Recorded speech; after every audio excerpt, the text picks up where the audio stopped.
আমার নবী যেদিন এই দেশ থেকে বিদায় হয়ে যাবে, আমার আল্লাহ জিবরাইলকে দিয়ে প্রস্তাব পাঠিয়েছিলেন, ও জিবরাইল, আমার বন্ধুর কানে খবর দাও, আমার বন্ধু এই দেশের মাটিতে থাকতে পারবে না, আমার বন্ধু এই রক্ত মাখা জমিনের মধ্যে রাখবো না, আমার বন্ধুর দেহ আমার আরশের ডান পাশে দাফন করব। জিবরাইল খবর নিয়ে ডাকতেছেন, হুজুর আল্লাহর সালাম গ্রহণ করুন। আমি জিবরাইলের সালাম গ্রহণ করুন। আল্লাহর নবী গো, আপনার দেহ মোবারক আল্লাহর আরশের ডান পাশে দাফন হবে, আপনি খুশির সহিত কবুল করুন। আমার নবী কোনো কথা কয় না, দুইটা চোখের পানি ঝরঝর করে ছাড়তেছে। জিবরাইল বলেন, ইয়া রাসূলুল্লাহ, এত সুন্দর প্রস্তাব নিয়ে আসলাম, কোনো কথা কন না, খালি কাঁদেন কেন জানতে চাই। আমার নবী বলেন, জিবরাইল রে, তোমার জন্য খুশির খবর হতে পারে, আমি খুশি হতে পারলাম না, কেন পারলেন না?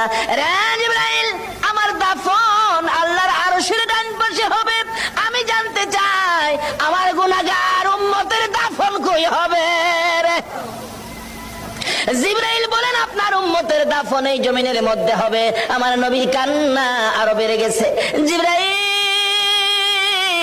না না, সইতে পারি না, আমি আরশে থাকবো আর আমার উম্মতেরা এই জমিনে থাকবে, আমার মন মানে না, প্রস্তাব আমি রাখবো না, আমার পক্ষ থেকে একটা প্রস্তাব আমার প্রভুর দরবারে তুলে ধরো।